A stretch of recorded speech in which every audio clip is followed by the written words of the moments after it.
Mga tiyahi, magandang umaga sa inyong lahat. Umpisa tayo dito sa basement dahil ito ang ano natin. Punta muna tayo dito sa loob. Ah, dito tayo sa loob mga tiyahi kasi inaantay pa natin si Mabel. So dito, mayroon tayo ditong dalawang luggage na yan, puno na yan. Pero andoon sa itaas yung isa. Yung karton naman, yung box, mayroon na yan laman din pero hindi pa puno mga tiyaying. So, dahil si Mabel ay wala pa, mag-ano muna tayo dito, mag-update muna tayo dito. Itong kwarto na ito ay walang taong nakatira dito kasi hindi pa to na-inspect ng electrician. Yung kabuuhan dito sa basement, pati sa room ko mga tiyahing, wala pang approval yan sa electrician ng Canada. So, ang nandito lang, basta mayroon lang siyang isang bed.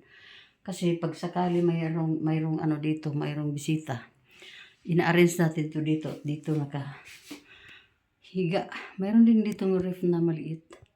Yan. At saka may aparador din dito na 3 doors. Yan mga tiyayeng. Pero hindi pa to ano ha. Oh. Ito para sa banyo to. Para sa washroom. At ito makita nyo, hindi pa tapos, hindi pa napintalan. Wala pang paint to. Oh, diba? Ito yung mga glass na gamit na para na yan sa ano. Sa ano natin sa bathroom. Yung sa paliguan talaga yan. Ano bang tawag niya? Ay, basta parang boat na diyan ilagay ang shower. So, yun mga tiyay. Dito tayo mag-umpisa. At yan naman ang purma ni tiyaying. May maliit na salamin diyan nakalagay. Inano lang yan. Basta na lang yan dyan nakaano. At saka, ganito din ang ating ano. Ang ating suot. Tingnan lang natin mga tiyay kung kaya sa ano sa lamig ang ating suot. Kasi hindi to pang winter itong coat na gamit ko mga tiyaying. Pang ano lang to, yung panglamig lang natural dito sa Canada. Yun lang. Kasi kung pang winter, iba yung pang winter jacket talaga. Tiyaying, while andito pa tayo sa loob kasi wala pa si Mabel, nanonood muna tayo ng ng news. Yan ang kumakalat sa social media na may nood muna tayo ng news mga tiyay. At saka, pwede pala tong suotin ko ang jacket ngayon na ganito. Dahil sabi ni Joseph, hindi naman daw masyado malamig. Para matiyak ang seguridad. So, okay lang pala. Okay lang pala mga tiyay. Kasi napakabigat ng mga winter jacket. At pagdating natin doon, talaga mainit na doon sa mga establishment ba kasi na ba, mga tiyay, may mga heater na ang loob. So, paglabas lang natin, yun lang naman ang problema. So, ang cup natin ay, ang bonnet natin ay ganito lang. Yung Michael Kors na minsan ko lang to gagamitin ng tiyay dahil medyo manipis siya ba. Pero okay lang. Sa ngayon, hindi naman masyado malamig. So, ganyan mga tiyay. Magandang umaga na naman sa inyong lahat. Ito, hindi pa kami nakaligpit dito lahat mga tiyay. Alam mo na si Queen ay hindi nakapag-aral. 2 araw naman diyan, Tuesday. Dahil sa kadahilanan na nag-LBM siya noong Sunday. And then, kinaumagahan, hindi na siya pinapasok namin sa school. Baka mag-LBM na naman doon. And then, problema na naman kasi tatawag yung mga teacher na ipa-pick up ang bata. Kaya, hindi na lang namin inano. Ngayon naman, hindi na naman pumasok sa school mga tiyaying. Kasi, binunutan siya ng ipin kahapon. So, baka naman magdugo na naman doon. So, ang ginawa namin, hindi na siya pinaaral muna. Ganyan lang. Hello everyone. Si Mabel wala pa. Silang Joseph at saka si Queen wala din wala diyan nakaparada ang sasakyan siguro. Pinatakbo-takbo na lang ni Joseph ang sasakyan para hindi iiyak si Queen kasi kanina pa yun iiyak. Dahil gustong sumama ng mami niya doon sa clinic pero hindi pwede kasi nakapila pa doon si Mabel hanggang sa ngayon. So ako naman ay ready na ngayon mga tiyaying. So dito lang muna tayo. Oh, hayaan na muna natin ang mga kalat dyan kasi si Queen alam mo naman may mild autism yan. Hindi yan mapakali. Pag manood kami ng TV, hindi namin maibigay sa kanya yung remote control. Ayun na, magkalat na talaga siya. So, hayaan muna natin yung mga kalat kasi mamaya, yan ang sahig natin imamap natin yan mamaya. Pag uwi natin, wala namang hugasin doon sa Bangira mga tiyaying. Asan ba Bangira? Doon na pala. Walang mga hugasin doon dahil si Joseph ang naglinis din doon kanina mga tiyay. So, hindi naman ako masyado bugbog dito sa mga trabaho kasi andiyan naman si Joseph. Wala naman si Joseph outdoor na mga trabaho mga tiyaying. So, kami, lang kami, magsalitan lang kami ng mga dito, maliban lang sa cooking. Kasi ayaw ko ng magluto pa ng mga ulam mga tiyay. Noon pa man kasi yung asawa ko mga tiyaying, siya talaga yung nagluluto noon sa buhay pa yun. Kasi mahilig sila sa mga karne. At ako naman ay hindi. So, nangyari, hindi ako nasanay sa kitchen talaga. Pero nagluluto ako ng rice. May iba namang mga lutuin mga tiyaying na inaano ko din yung katulad ng magpaksiw ng isda, magtula ng manok, ganun, maglauya, pwede ko rin yan gawin, magluto ng basayan, mga ganun. Pero nasanayan yun ng pamilya ko mga tiyaying na sila talaga ang gumawa ng mga ulam, magluto ng mga ulam. Kasi nakita nila noon pa sa sa sako pa sila ng pamilya namin, ng asawa ko na talagang iba yung assignment ko talaga mga tiyaying, maglinis lang ng bahay, mag-alaga ng mga bata kasi maalaga din ako sa mga bata mga tiyaying. And then lalong-lalo na sa kwarto, malinis talaga ako sa kwarto. Mahilig ako sa yung bed i-arrange ko yan talaga mga tiyaying. At saka sa surrounding, malinis ako sa mga surrounding. Kaya yun, hindi ako mabugbog talaga sa trabaho kasi mayroon talagang trabaho na gusto kong gawin. Yun mga tiyay. So, kanya-kanya naman tayong kanya-kanya natang diskarte sa ating mga buhay-buhay. Basta, hindi naman ibig sabihin na matamad masyado dahil hindi nagluluto. Kasi kahiligan din yan ng tao. Ako, kontento talaga ako. Excuse me. Kontento talaga ako mga tiyaying sa mga pagkain na simple lang, walang mantika. Kontento na ako niyan. Kaso yung mga anak ko, nagmana yan sa tatay nila na mahilig talaga sa masasarap na mga pagkain. So yun mga tiyay, di ba? Magkaiba ang ugali talaga ng tao. So hindi naman nila ako din sa ibang mga ibang gawain sa bahay dahil doon din naman ako mahilig. Yun mga tiyay. So pa rin ako dito antay pa rin ako nila Mabel na makarating dito kasi kailangan kong dito sa main door ako lalabas mga tiyaying para mailak ko tong back door. Kasi nasira yung lock ng back door natin, kailangan sa loob talaga siya ilalak. So, hindi ako makaalis dito hanggat di si Mabel mag-message na ipaano na ako mga tiyay, ipalabas na ako mga tiyay. So, yun na. Mag-update na lang ako mamaya. So, wala ta sa sakinan diri oh. Si Mabil ata ang mag ano. Uy, hala. Hala ka. Isa may mag-lock sa portahan.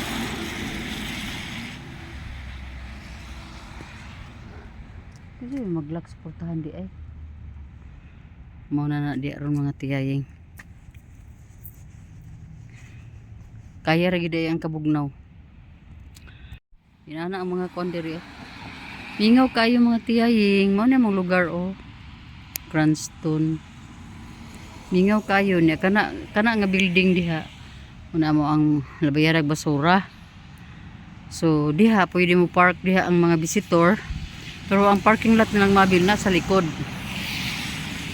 Ang kaning dinhi sa Pubang, pag abot nila ni Karen diha lang sila mag park kay public park mo na diha gihapon. Na silang Karen kay wala man sila ilahang kaugalingon parking. So, mingaw kaayo mga tao mga tiyahing naa sa mga trabaho, ang uban nara sulod sa balay. Kay tugnaw man gihapon pero okay ra man gini nga pagkatugnaw.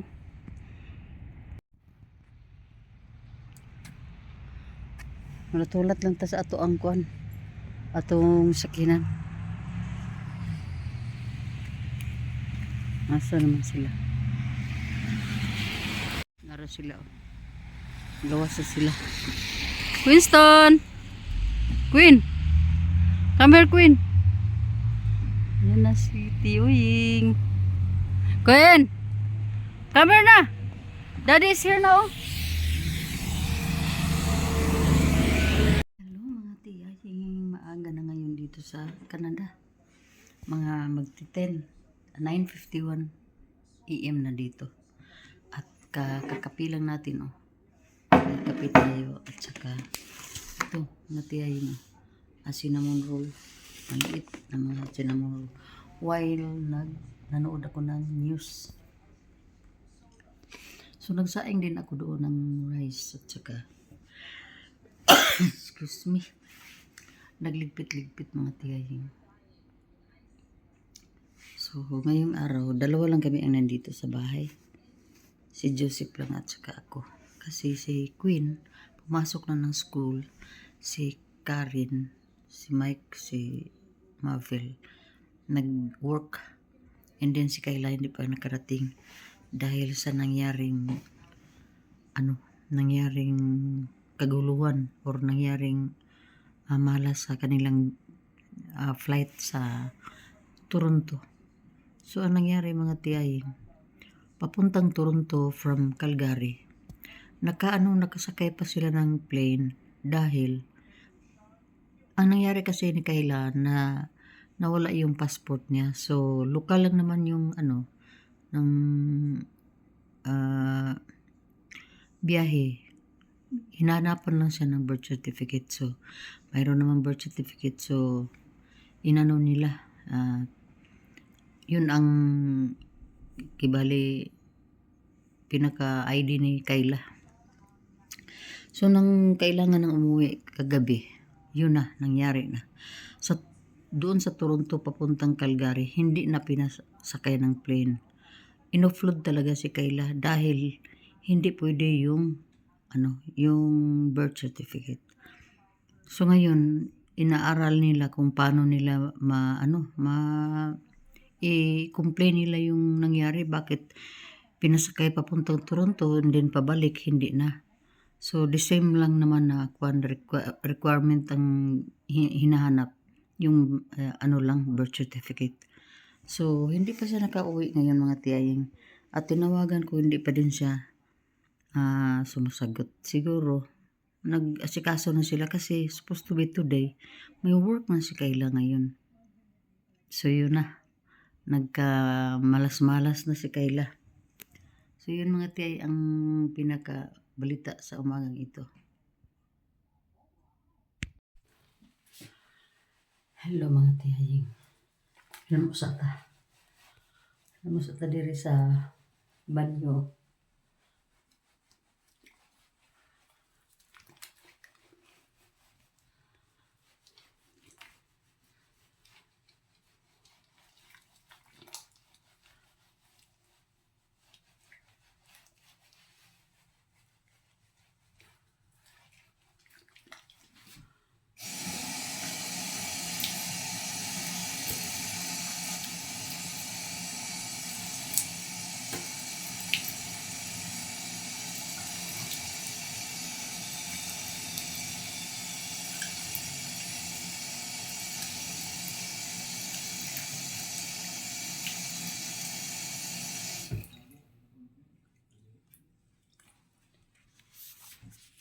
Hello mga tiyaying.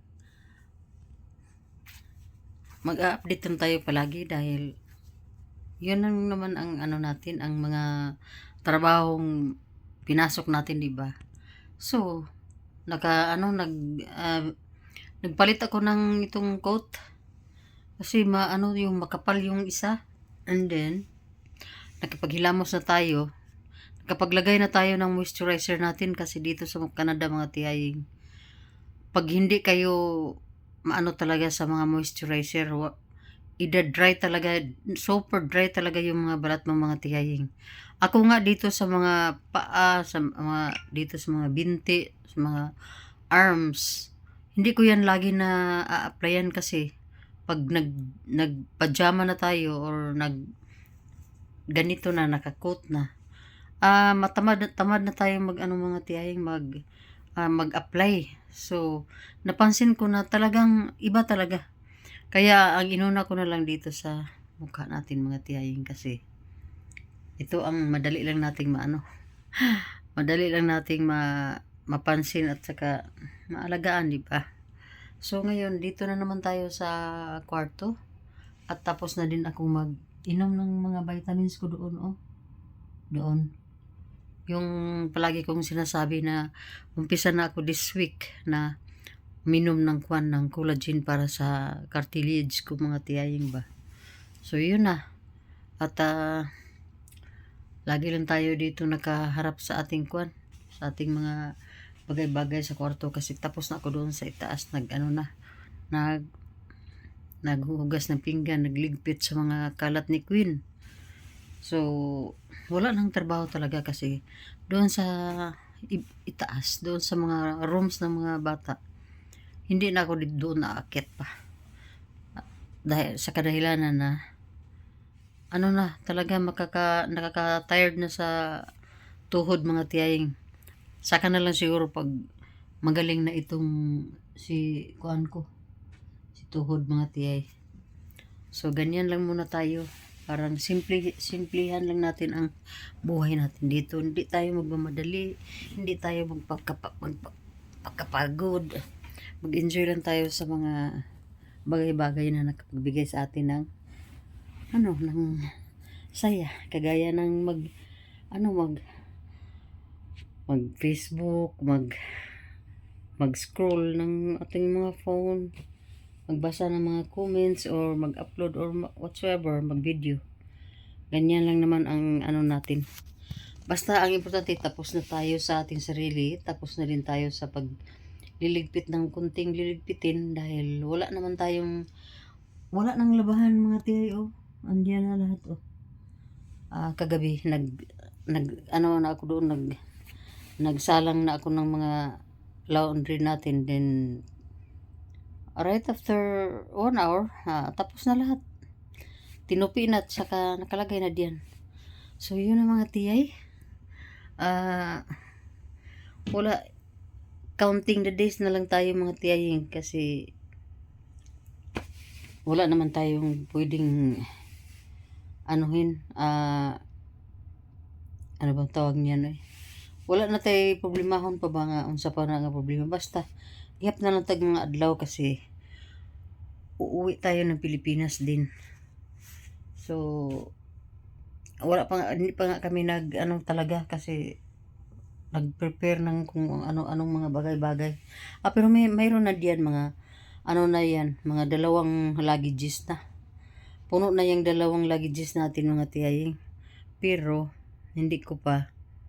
Kulang pa yun mga tiyay kasi first time kong umuwi ng Pilipinas at saka isagad ko na lang yung mga pasalubong. Ganyan naman talaga mga kapatid, mga apo doon, mga basta yung mga natin sa buhay, mga mahal natin sa buhay. So yun mga tiyay, mamaya siguro mag-update tayo.